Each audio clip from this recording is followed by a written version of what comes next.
साल था 1988 जब आईएसआई ने दरवाजा खटखटाया और अंदर अजीत डोभाल बैठे थे। एक रात लाहौर में आईएसआई के 2 एजेंट एक दरवाजे पर पहुंचे। उन्हें शक था कि अंदर एक जासूस है और वे सही थे। अगले 2 घंटे तक मौत सामने खड़ी थी, लेकिन अजीत डोभाल ने अपनी बुद्धिमानी से उन्हें खाली हाथ लौटा दिया। ये किसी फिल्म की कहानी नहीं, ये है धुरंधर अजीत डोभाल की कहानी, जिसका नाम आपने अखबारों में नहीं पढ़ा, जिसे मेडल कैमरों के सामने नहीं मिले, लेकिन जिसने अकेले दम पर पाकिस्तान की जमीन पर 7 साल गुजारकर इस देश की सुरक्षा की नींव रखी। 20 जनवरी 1945 उत्तराखंड के पौड़ी गढ़वाल में एक छोटे से गांव घिड़ी बनेलस्यून में एक बच्चे का जन्म हुआ। नाम रखा गया अजीत कुमार डोभाल। पिता एक फौजी अफसर थे। घर में देश सेवा का जज्बा खून में था। शुरुआती तालीम अजमेर मिलिट्री स्कूल में हुई, जहां सिर्फ किताबें नहीं, अनुशासन और जिम्मेदारी भी सिखाई जाती थी। पढ़ाई में तेज, दिमाग में तेज। वो एक ऐसा इंसान था जो किसी भी कमरे में दाखिल हो तो उसे हर कोने की खबर होती थी। 1968 में यूपीएससी क्लियर किया, Indian police service, Kerala cadre मिला, कोटायम में एएसपी बने, फिर तलस्सेरी में। लेकिन उनका करियर किसी आम आईपीएस अफसर जैसा कभी नहीं रहा। आईबी के बड़े अधिकारियों ने बहुत जल्दी जान लिया कि ये इंसान कुछ अलग है। सिर्फ इंटेलिजेंट नहीं, ये आदमी एक गिरगिट है। जिस भी किरदार में घुसे वो वही बन जाता है। आवाज बदलती है, चाल बदलती है, सोचने का अंदाज बदलता है, और इंटेलिजेंस की दुनिया में यही सबसे बड़ा हथियार होता है। 1972 में डोभाल को इंटेलिजेंस ब्यूरो आईबी में भेजा गया। आईबी यानी भारत की अंदरूनी खुफिया एजेंसी, जहां काम करने वाले अफसरों का नाम कभी अखबार में नहीं आता, जिन्हें पब्लिक मेडल नहीं मिलता, जिनकी कहानियां स्कूल की किताबों में नहीं होती, लेकिन जिनका काम पूरे देश की नींद सुरक्षित रखता है। पहला बड़ा मोर्चा मिजोरम। 1970 के दशक में मिजोरम धधक रहा था। लाल डेंगा के नेतृत्व में एमएनएफ मिजो नेशनल फ्रंट ने अलगाव का झंडा उठाया हुआ था। हथियारबंद विद्रोह, सेना, पुलिस, कोई हल नहीं निकल रहा था। आईबी ने एक पागलपन भरा प्लान बनाया। इनसे बात करो, इनके अंदर घुसो। डोभाल नई शादी हुई थी उनकी, लेकिन उन्होंने बिना एक पल सोचे अपनी पत्नी को साथ लिया और मिजोरम रवाना हो गए। वहां उन्होंने लालडेंगा के 7 सबसे खास लोगों की पहचान की। रातों को उनसे मिले, उनकी बात सुनी, उनकी तकलीफें सुनी। धीरे धीरे 7 में से 6 को अपने साथ कर लिया। उन्होंने वादे किए, अलग राज्य का दर्जा, राजनीतिक मान्यता, मुकदमे वापस, और आखिरकार वो इंसर्जेंसी जिसे सेना नहीं दबा पाई, डोभाल ने बातचीत से खत्म कर दी। 1986 में मिजोरम भारत का 22वां राज्य बना। ये डोभाल की पहली बड़ी जीत थी, लेकिन इसकी किसी को खबर नहीं थी। फिर आया पाकिस्तान का बुलावा। 1984 पंजाब, भारत। देश आग में जल रहा था। खालिस्तान आंदोलन अपने शिखर पर था। हर रोज एक नई लाश, हर रोज एक नई तकलीफ। पुलिस अफसर, नेता, आम इंसान, कोई भी सुरक्षित नहीं था। दरबार साहिब यानी गोल्डन टेम्पल में ऑपरेशन ब्लू स्टार किया गया, लेकिन आग बुझी नहीं। इंदिरा गांधी की हत्या ने पूरे देश को हिला दिया, और पर्दे के पीछे पाकिस्तान का आईएसआई मुस्कुरा रहा था। ISI, inter services intelligence, Pakistan की फौज की खुफिया आंख और हाथ। आईएसआई का एक ही मकसद था, भारत को अंदर से खोखला करना। खालिस्तानी आतंकियों को ट्रेनिंग, हथियार, पैसा, पाकिस्तान में पनाह, सब कुछ पाकिस्तानी जमीन से हो रहा था। लेकिन भारत के पास कोई ठोस सबूत नहीं था। आईएसआई के इनर सर्कल से कोई खबर नहीं आ रही थी, कोई अंदर तक पहुंचा ही नहीं था। तब आईबी के बड़े अधिकारियों ने एक बड़ा फैसला लिया। आईएसआई के अंदर घुसना होगा, किसी को पाकिस्तान भेजना होगा, वो वहां पाकिस्तानी बनकर रहेगा सालों तक। और इस मिशन के लिए एक ही नाम था, अजीत डोभाल। डोभाल को बुलाया गया, मिशन की पूरी तस्वीर समझाई गई। आपको पाकिस्तान में एक पाकिस्तानी मुस्लिम बनकर रहना होगा। कितने साल अभी तय नहीं। अगर पकड़े गए तो कोई रेस्क्यू नहीं होगा, कोई बैकअप नहीं। भारत आधिकारिक तौर पर आपको जानता भी नहीं होगा। एक पल की खामोशी, उस पल में जैसे पूरी जिंदगी गुजर गई हो। घर, परिवार, देश, पहचान। फिर अजीत डोभाल ने नजर उठाई और सिर्फ एक शब्द कहा, ठीक है। तैयारी शुरू हुई। ये तैयारी महीनों तक चली। सबसे पहले उर्दू। वैसे तो डोभाल पहले से उर्दू जानते थे, लेकिन अब उसे पाकिस्तानी लहजे में ढाला गया। लाहौरी बोलचाल, मुहावरे, रोजमर्रा की हर छोटी बड़ी बारीकी। फिर पाकिस्तान की जानकारी, लाहौर की गलियां, कराची की बंदरगाह, रावलपिंडी के बाजार, पेशावर की संस्कृति, हर चीज याद की गई। फिर जीवन शैली,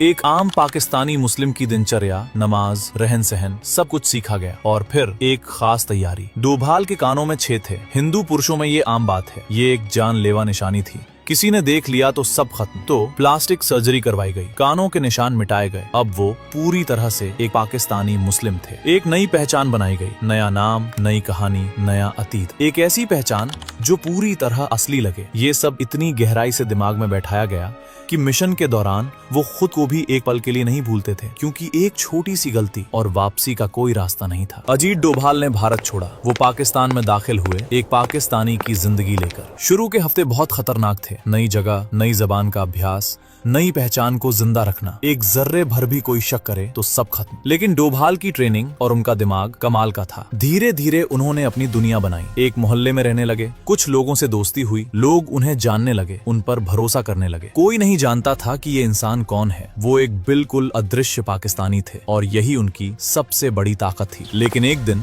एक ऐसा लम्हा आया जो उन्होंने खुद कभी नहीं भुलाया। लाहौर की एक बड़ी मस्जिद के पास से वो गुजर रहे थे। एक बुजुर्ग मौलाना ने उन्हें देखा, गौर से देखा, फिर रोका और सीधे पूछा, क्या तुम हिंदू हो? वो सवाल एक बम की तरह था। डोभाल ने साफ इनकार किया, लेकिन मौलाना ने उन्हें एक तरफ ले जाकर कहा, मैं जानता हूँ तुम्हारे कानों में छेद के निशान हैं। हिंदू मर्द ही कान छिदवाते हैं। डोभाल के लिए वो पल शायद सबसे खतरनाक पल था, लेकिन उन्होंने ठंडे दिमाग से काम लिया। नर्म लहजे में, उसी मुस्कुराहट के साथ जो एक बेगुनाह इंसान की होती है, उन्होंने अपनी कहानी सुनाई। एक ऐसी कहानी जो तैयार थी हर सवाल के लिए। मौलाना ने सुना और जाने दिया। मिशन जारी रहा। ऑपरेशन काहुता, पाकिस्तान के परमाणु राज का पर्दाफाश। 1974 में भारत ने पोखरण में परमाणु परीक्षण किया था। उसके बाद पाकिस्तान बौखला गया। चाइना की मदद से काहुता में एक गुप्त परमाणु रिसर्च सेंटर बनाया गया। खान रिसर्च लेबोरेटरीज एक गांव की आड़ में छुपाया गया। दुनिया को खबर नहीं थी, आईबी को शक था और इस शक को यकीन में बदलने का जिम्मा डोभाल पर आया। डोभाल ने एक पागल लेकिन ज़हीन तरकीब अपनाई। वो एक भिखारी बन गए। काहुता की गलियों में, उसी इलाके में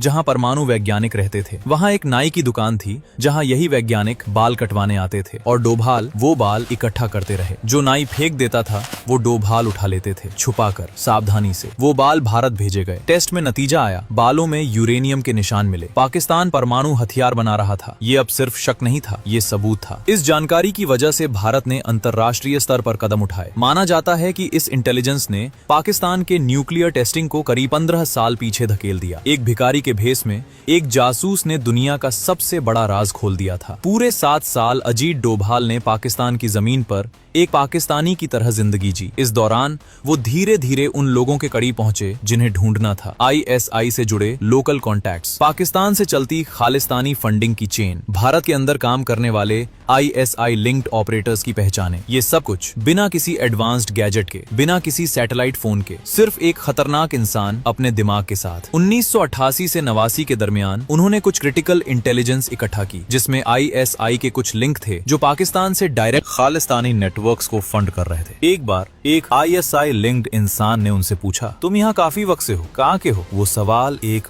बम की तरह था। एक पल में उनका पूरा मिशन, उनकी पूरी जिंदगी बैलेंस पर आ गई। फिर उन्होंने इतनी नेचुरली, इतनी कैजुअली अपनी रिहर्स्ड कहानी सुनाई कि वो इंसान खुद शर्मिंदा हो गया पूछने पर। यही था अजीत डोभाल का असली हथियार, उनकी नर्व्स ऑफ स्टील। एक रात जो शायद सबसे खतरनाक रात थी, किसी ने किसी को बता दिया था कि इस इलाके में कोई बाहर का इंसान है, कोई जो सबकी बातें सुनता है, कोई जो ठीक से पहचाना नहीं जाता। आईएसआई के 2 लोग आ गए, सीधे उनके दरवाजे पर दस्तक हुई। अंदर डोभाल थे। वो एक पल के लिए रुके, एक लंबा गहरा सांस लिया, अपना पूरा साइकोलॉजी बदल लिया। डर नहीं, घबराहट नहीं, बिल्कुल आम। दरवाजा खोला, हाँ जी कैसे हैं? वो दोनों अंदर आ गए, खाने की मेज पर बैठ गए। फिर शुरू हुआ सवाल पर सवाल। नाम, उम्र, कहाँ के हो, कारोबार क्या है, रोज कहाँ जाते हो, कब आए इस इलाके में, परिवार कहाँ है? पूरे 2 घंटे डोभाल ने हर सवाल का जवाब दिया, इतनी नेचुरली, इतनी नॉर्मली, जैसे कोई बिल्कुल साफ ज़मीर इंसान देता है। न आंखों में डर, न हाथ में कांपन, न आवाज में लर्जिश।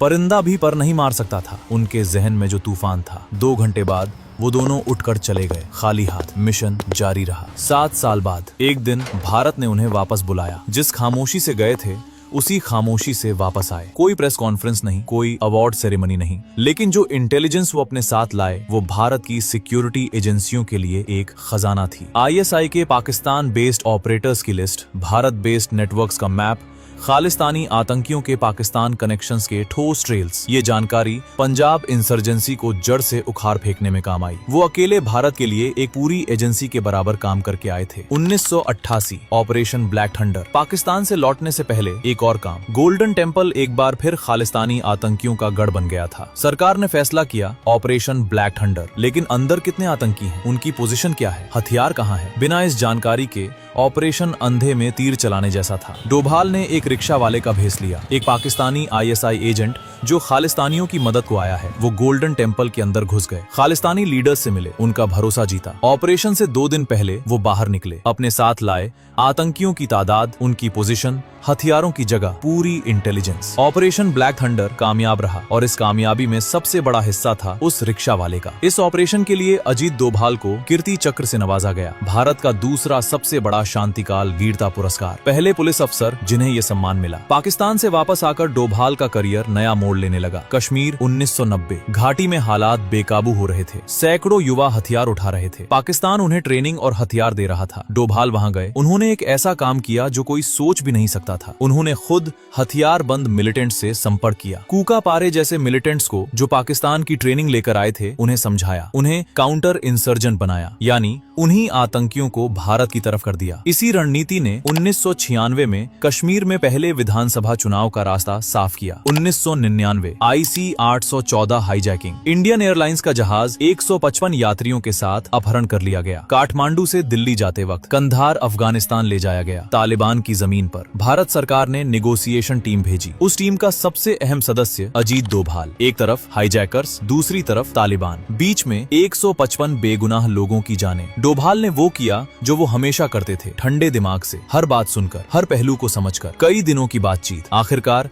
यात्री रिहा हुए, 3 खतरनाक आतंकी छोड़ने पड़े, लेकिन 155 जिंदगियां बचाई गईं। डोभाल का नाम उस ऑपरेशन के बाद IB की दुनिया में किंवदंती बन गया। 2004 से 2005 डायरेक्टर इंटेलिजेंस ब्यूरो, डोभाल को IB का डायरेक्टर बनाया गया, भारत की सबसे बड़ी खुफिया एजेंसी का मुखिया। 33 साल की सेवा के बाद 2005 में रिटायर हुए, लेकिन ये सिर्फ एक अध्याय का अंत था। 2014 नरेंद्र मोदी प्राइम मिनिस्टर बने, उनका पहला बड़ा फैसला अजित डोभाल को भारत का नेशनल सिक्योरिटी एडवाइजर बनाना, NSA, यानी भारत की सुरक्षा का सबसे बड़ा जिम्मेदार इंसान। वो इंसान जो कभी पाकिस्तानी बनकर पाकिस्तान की गलियों में घूमता था, जो एक भिखारी बनकर परमाणु राज उजागर कर चुका था, जो 2 घंटे की ISI इंटेरोगेशन में भी नहीं हिला, आज वो भारत की सिक्योरिटी पॉलिसी का मुखिया था। NSA बनने के बाद डोभाल की असली ताकत दुनिया को दिखी। 2014 इराक में फंसी 46 भारतीय नर्सें, आईसिस ने उन्हें बंधक बना लिया था। कोई देश उनके इलाके में जाने की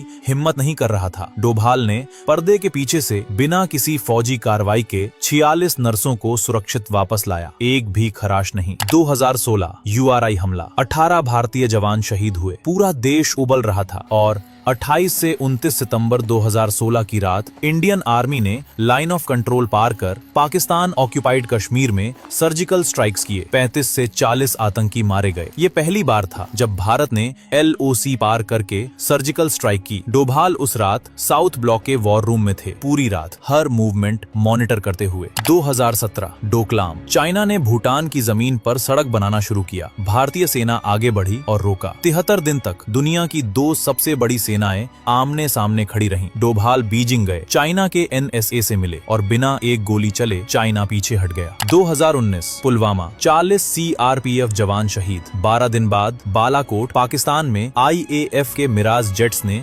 JEM के ट्रेनिंग कैंप तबाह किए। ये पहला एयर स्ट्राइक था जो पाकिस्तान की जमीन पर किया गया 1971 के बाद। इस पूरे ऑपरेशन को जानने वाले सिर्फ 7 लोग थे, उनमें से एक थे अजित डोभाल। आज डोभाल अपने तीसरे कार्यकाल में NSA हैं, कैबिनेट मिनिस्टर का दर्जा, IB, रॉ, NTRO, तमाम खुफिया एजेंसियों की देखरेख, भारत की सुरक्षा नीति के असली आर्किटेक्ट। कुछ हीरोज ऐसे होते हैं जिनके चेहरे अखबारों में नहीं होते, जिनकी कहानियां स्कूल की किताबों में नहीं पढ़ाई जाती, जिन्हें गोल्ड मेडल नहीं मिलते, जिन्हें स्टेडियम में खड़ा करके तालियां नहीं पिटवाई जाती, लेकिन ये वही लोग होते हैं जिन्होंने इस देश को अंदर से सुरक्षित रखा, अंधेरों में, अकेले, अपना नाम, अपना घर, अपनी पहचान सब कुर्बान करके। देश के लिए अगर पाकिस्तानी भी बनना पड़े तो बनो, अगर 7 साल भर से दूर रहना पड़े तो रहो, अगर मौत आंख में आंख डालकर खड़ी हो तो आंखें मत झुकाओ। डोभाल ने किया जो शायद हम में से कोई नहीं कर सकता और इसीलिए आज भारत सुरक्षित है। ये थी एक असली इंडियन स्पाई की कहानी। अगर वीडियो अच्छा लगा हो तो चैनल को लाइक और सब्सक्राइब कर देना। बहुत जल्द मिलेंगे नेक्स्ट वीडियो में।